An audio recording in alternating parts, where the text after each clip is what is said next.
ሰላም ሰላም ቤተሰቦቻችን ዛሬ ለየት ያለ ቪዲዮ ነው ይዘንላችሁ የመጣ ነው።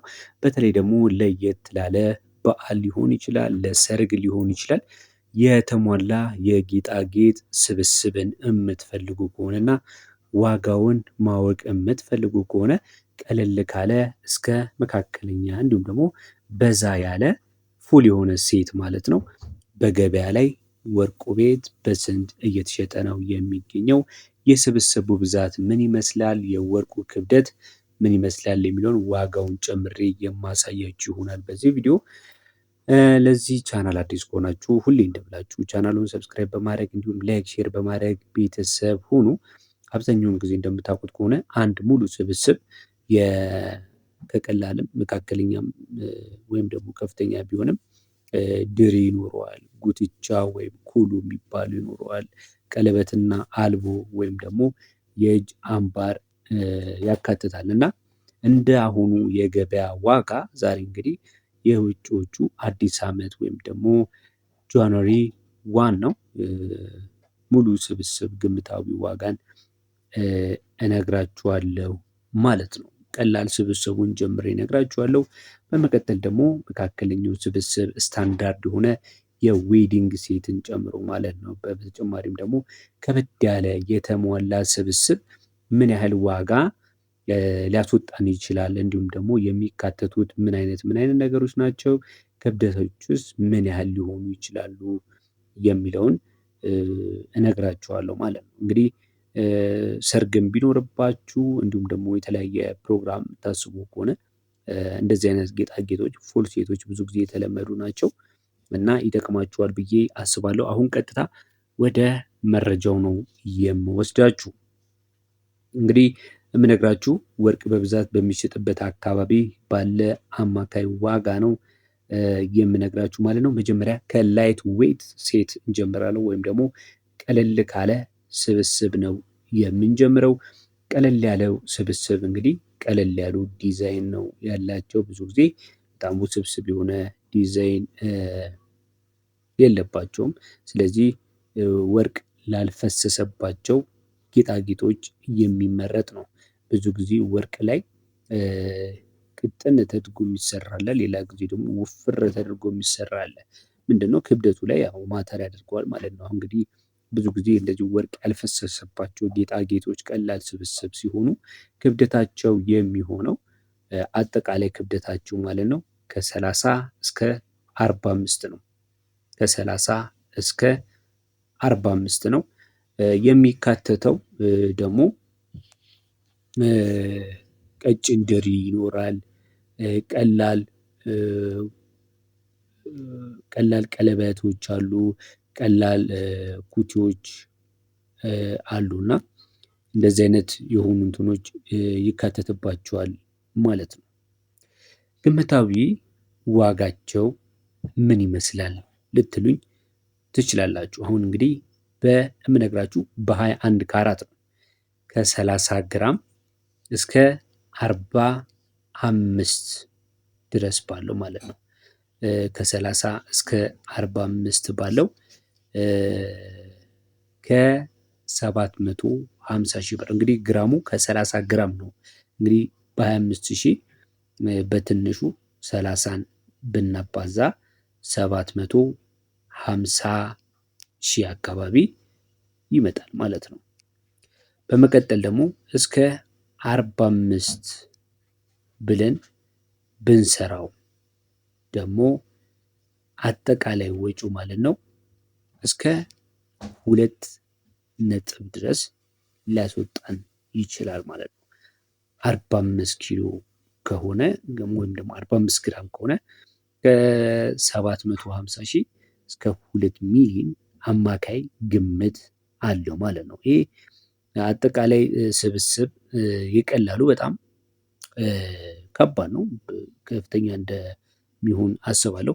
ቀጥሎ የምንሄደው ደግሞ የመካከለኛው ስብስብ ጋር ሶሪ የመጀመሪያው ስደምር ሳልሳሳት አልቀርም። እናንተም በ45 ከፍተኛውን የሆነ ማለት ነው በ25 ሺህ ብታባዙት 1 ሚሊዮን 325 ሺህ አካባቢ ነው የሚመጣው። 2 ሚሊዮን አይገባም ማለት ነው።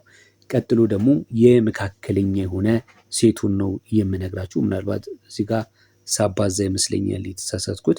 የ1 ግራም 25,000 ከሆነ እስከ 45,000 በሚይዘው 1,325,000 ነው የሚመጣው። የ30 ግራም ከሆነ ደግሞ እስከ 750,000 ብር ድረስ ነው የሚመጣው። እሱን ቼክ አድርጉት። ምክንያቱም የግራሙንና የኪሎን ከነገርኳችሁ ምናልባት ድምር ስህተት ካለው በዛ ቼክ ታደርጋላችሁ ማለት ነው። ግራሙን ልንገራችሁ፣ ብሩ ይቅርና ግራሙን ልንገራችሁ። እናንተ አንዱን ግራም በ25,000 በ21 ካራት በ22 ካራት ባለው ዋጋ አባስታችሁ ትደርሱበታላችሁ ማለት ነው። መካከለኛው ስብስብ ስታንዳርድ ዌይት የሚባለው ስንት ነው ካላችሁም ብዙ ጊዜ ለሰርግ በብዛት የሚመረጥ ነው። እንዲሁም ደግሞ ጥንካሬውም ተመጣጣኝ የሆነም የስብስብ ነው። ብዙ ጊዜ እንደዚህ አይነት ወርቆች ለጥሎሽ ምናምን ነገር ይካተታሉ። ኩሉ አለው፣ አልቦ አለው፣ ድሪ መካከለኛ ድሪ ያለው። አማካይ ዋጋው እንግዲህ ክብደቱን ልንገራችሁና እናንተ ክብደቱን በ1 ግራም ታባዙልኛላችሁ ማለት ነው። ለምሳሌ ከ50 ይጀምራል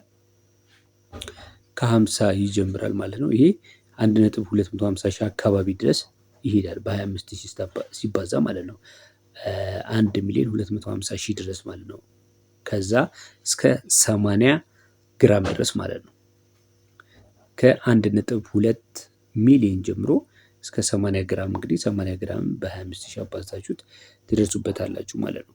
በመቀጠል የምነግራችሁ ደግሞ የከባድ የሚባለው ተሟላ የሆነ ስብስብ ሃቪ ሌክጀሪ ሴት የሚባለው ነው የምነግራችሁ። ከዛ በፊት ግን ቪዲዮውን እየተከታተላችሁ ያላችሁ ሰብስክራይብ፣ ላይክ ሳታደርጉ ከሆነ በዚህ ቻናል ላይ የተለያዩ ከወርቅ ጋር የተገናኙ በየዕለቱ የምንለቅላችሁ የጥሬ ወርቅ ዋጋ፣ በሱቆች የሚሸጥበትን ዋጋ እንዲሁም የውጭ ወርቆችን ዋጋ ይዘንላችሁ የምንመጣበት ቻናላችን ነው። በተጨማሪም ደግሞ ከቢዝነስ ከምንዛሬ ጋር የተያያዙ መረጃዎች ይቀርቡበታል።